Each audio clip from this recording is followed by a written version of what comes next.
di Tebuireng itu saya tiap hari main-main di sebuah rumah di Cukir, kira-kira ya sekilo lah dari rumah saya di Tebuireng, yang punya orang Katolik.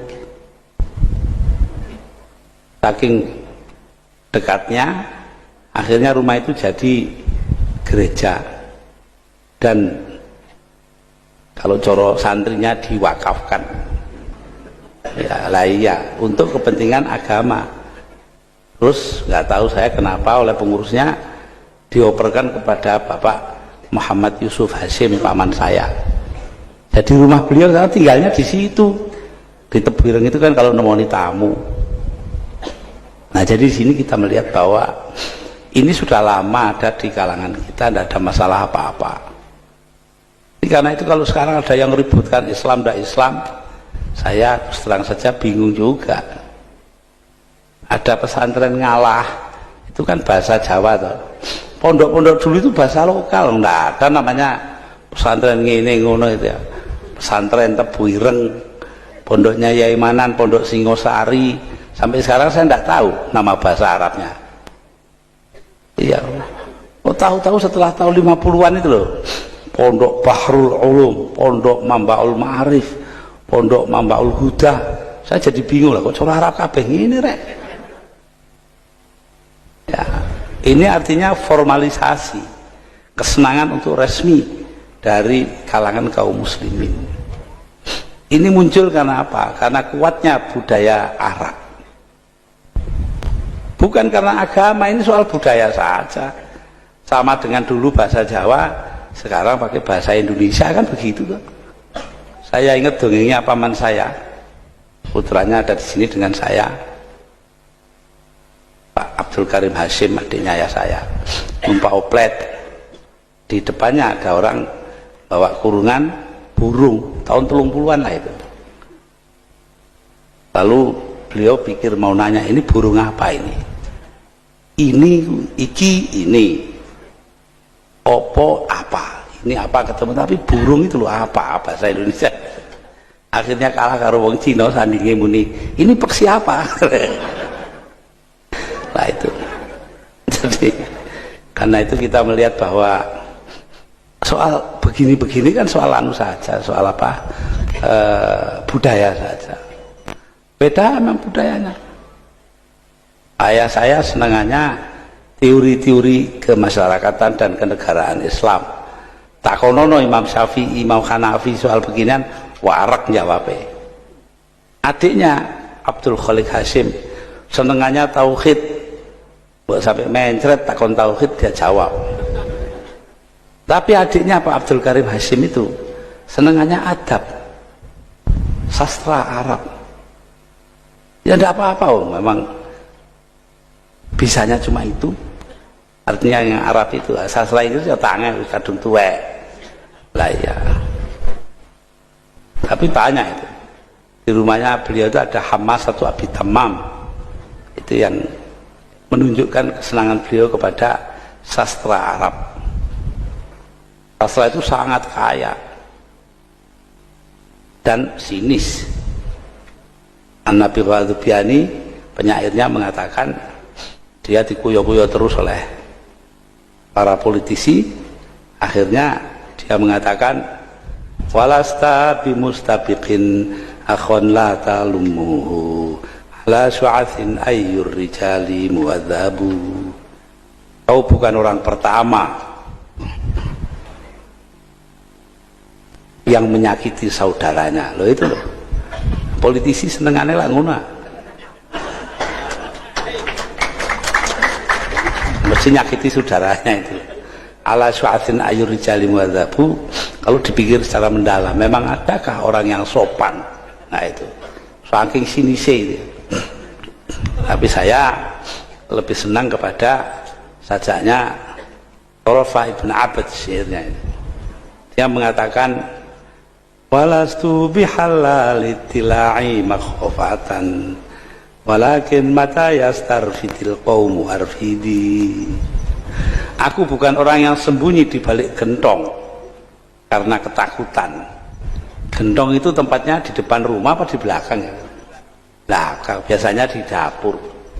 Lah orang yang sembunyi di balik gentong di dapur entek-entekan oleh weden. Nah, ini katanya torofa loh. Walakin mata yastarfiti arfitil mata yastarfitil qaumu arfiti. Tetapi kalau kaumku minta pertolongan akan kutolong loh ini.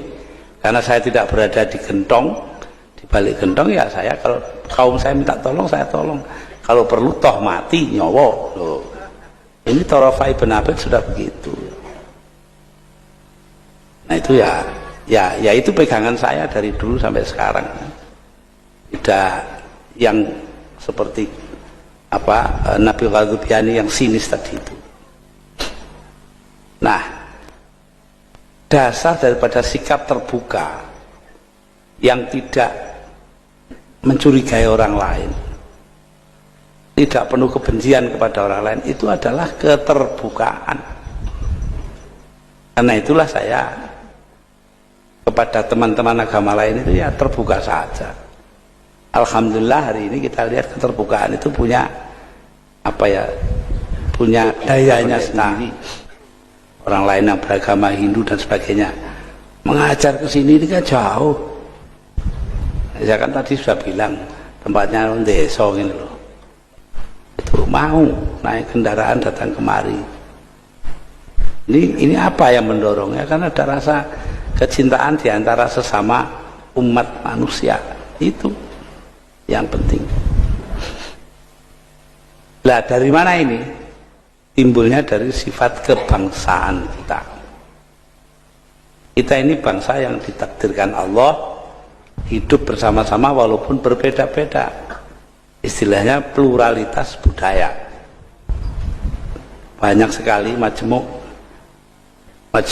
tsaqafat, majmu'iyatus tsaqafat, berbilang budaya.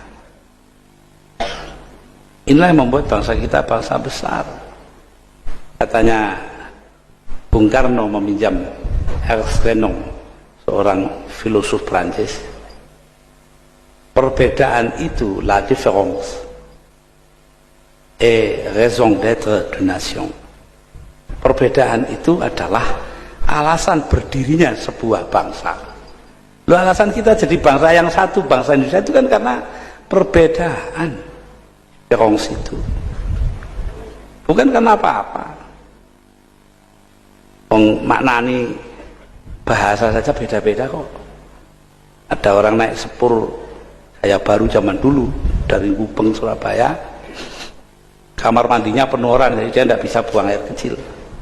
Di Kertosono takut dia kalau ditinggal kereta, tapi sudah sampai di Madiun tidak kuat, dia turun. Begitu kereta berhenti dia turun, lari ke belakang, belakangnya kereta api, dia jongkok kencing di antara dua rel itu. Ada pegawai stasiun datang, Pak, ambil nunjuk WC jauh gitu.